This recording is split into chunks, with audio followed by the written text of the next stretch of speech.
വീടിൻ്റെ ആണെങ്കിലും ബിൽഡിങ്ങിൻ്റെ ആണെങ്കിലും റാമ്പൊക്കെ എങ്ങനെ ഗ്രാനൈറ്റ് വെച്ചിട്ട് ചെയ്യാന്നുള്ളതാണ് ഇതിൽ പറയുന്നത്. മൊത്തത്തിൽ പറയുന്നുണ്ട് എങ്ങനെ എത്രയൊക്കെയാണ് കട്ട് ചെയ്യുന്നത്, എങ്ങനെയാണ് പൊക്കി നിർത്തുന്നത്, എങ്ങനെയാണ് ആ സ്ലോപ്പ് കൊടുക്കുന്നത് എല്ലാം ഇതിൽ പറയുന്നുണ്ട്. അപ്പോൾ ഒന്ന് ശ്രദ്ധിച്ച് കേട്ടാൽ നിങ്ങൾക്ക് മനസ്സിലാവും. നമ്മൾ ഏകദേശം ഒരു 4 mmോളാണ് പൊക്കി നിർത്തുന്നുള്ളത് ഗ്രാനൈറ്റിൻ്റെ ഒരു എഡ്ജ് മാത്രം.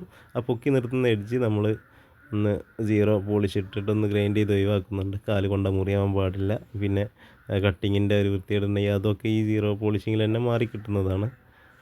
അപ്പോൾ നമ്മൾ എല്ലാ പീസും ഒരു 14 സെൻറ്റിമീറ്റർ 13 സെൻറ്റിമീറ്റർ ആ റേഞ്ചിലാണ് നമ്മൾ പീസ് മാക്സിമം കട്ട് ചെയ്യാറുള്ളത്. ഒരു 13 സെൻറ്റിമീറ്റർ എടുത്താൽ തന്നെ മതിയാവും. 13 സെൻറ്റിമീറ്റർ കട്ട് ചെയ്ത് പീസ് നമ്മൾ സാധാ ഗ്രാനൈറ്റ് ഒക്കെ വിരിക്കുന്ന രൂപത്തിൽ തന്നെ ടൈലും ഗ്രാനൈറ്റൊക്കെ വിരിക്കുന്ന രൂപത്തിൽ എംസാൻഡും സിമെൻറ്റ് മിക്സ് ചെയ്തിട്ടുള്ള ഒരു ബെഡ് ഉണ്ടാക്കി അതിലാണ് ചെയ്യുന്നത്.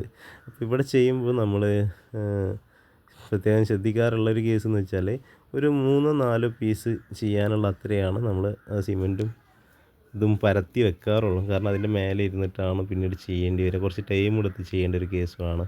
വളരെ വീതി കുറഞ്ഞതായ കാരണേ ശ്രദ്ധിക്കാണ്ട് ചെയ്താൽ പൊട്ടിപ്പോകും. അതുകൊണ്ട് 2-3 പീസ് വെക്കുന്ന രൂപത്തിലേ ചെയ്യാറുള്ളൂ.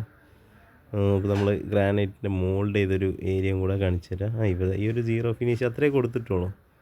ഒരു സീറോ ഫിനിഷ് കൊടുത്ത് ഒരു 4 mm പഴം അടുത്ത ഗ്രാനൈറ്റിൽ നിന്ന് കുറച്ച് പൊക്കി വെച്ചു. ഒരു എഡ്ജ് മാത്രം പൊക്കിക്കുക, ഫ്രണ്ട് എഡ്ജ് മാത്രം പൊക്കിക്കുക. മറ്റേ എഡ്ജ് നമ്മൾ സൈഡിൽ വെച്ചിട്ടുള്ള ഹാൻഡ് റെയിലൊക്കെ വെക്കാൻ വേണ്ടിയിട്ട് ഒരു അടിൻ്റെ ഗ്രാനൈറ്റ് കൊടുത്തിട്ടുണ്ട്. അതിൻ്റെ സീറോ ലെവലിൽ വെക്കുക. എന്നിട്ട് അത് കറക്റ്റ് ഫിക്സ് ആക്കി വെച്ചതിന് ശേഷം നമ്മൾ ജസ്റ്റ് നമ്മളെന്തെങ്കിലും ടൂൾസ് എടുത്തിട്ടേ ഗ്രാനൈറ്റ് പീസ് ഒന്ന് മെല്ലെ ഇളക്കി പൊക്കി മാറ്റുക. അപ്പോൾ എവിടെയെങ്കിലും മാറ്റങ്ങളുണ്ടോ ചെക്ക് ചെയ്തിട്ട് എവിടെയെങ്കിലും ഫില്ല് ചെയ്യാനുണ്ടെങ്കിൽ അതൊക്കെ ഫില്ല് ചെയ്യുക. അതൊക്കെ പിന്നെ പണിക്കാർക്ക് സിമ്പിളായിട്ട് അറിയുന്ന കേസുകൾ തന്നെയാണ്. അത് എങ്ങനെയാണ് അത് കറക്റ്റ് ലെവലാക്കി നിർത്തുക എന്നുള്ളത് കുറവുള്ളടത്തിട്ട് ലെവലാക്കി ഇട്ടിട്ട് പിന്നെ നമ്മൾ ഒരു റബ്ബർ ഹാമർ വെച്ചിട്ടാണ് ഇടിക്കേണ്ടത്.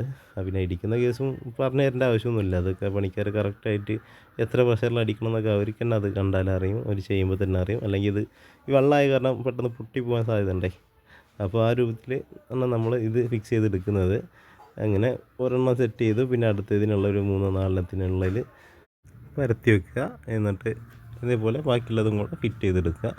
നമുക്ക് താഴത്ത് അത് ഊരി മാറ്റിയിട്ട് താഴത്ത് ഗ്രൗട്ട് വെച്ചിട്ട് അങ്ങനെ സിമ്പിളായിട്ട് വളരെ പെട്ടെന്ന് തന്നെ ഫിക്സ് ചെയ്ത് വെക്കാവുന്നതേ ഉള്ളൂ. അപ്പോൾ ഇങ്ങനെയാണ് നമ്മളുടെ ഗ്രാനൈറ്റിൻ്റെ സ്ലോപ്പ് കൊടുക്കാറ്. റാമ്പൊക്കെ ചെയ്യുന്നത് ഈ രൂപത്തിലാണ് നമ്മൾ ചെയ്യാറുള്ളത്. അപ്പോൾ എല്ലാവരും ഒന്ന് ഈ വീഡിയോ ഒന്ന് സേവ് ചെയ്ത് വെച്ചോളൂ. എപ്പോഴെങ്കിലും ഉപകാരപ്പെടും നിങ്ങൾക്ക്. പിന്നെ അതുപോലെ നമ്മുടെ വീഡിയോ ഇഷ്ടപ്പെട്ട് കഴിഞ്ഞാൽ എല്ലാവരും ഒന്ന് ലൈക്ക് ചെയ്യുക. അതുപോലെ നിങ്ങളുടെ എന്തെങ്കിലും ഡൗട്ടുകൾ ഉണ്ടെങ്കിൽ ഒന്ന് കമൻറ്റ് ചെയ്ത് അറിയിക്കും കൂടെ ചെയ്യുക. Thank you.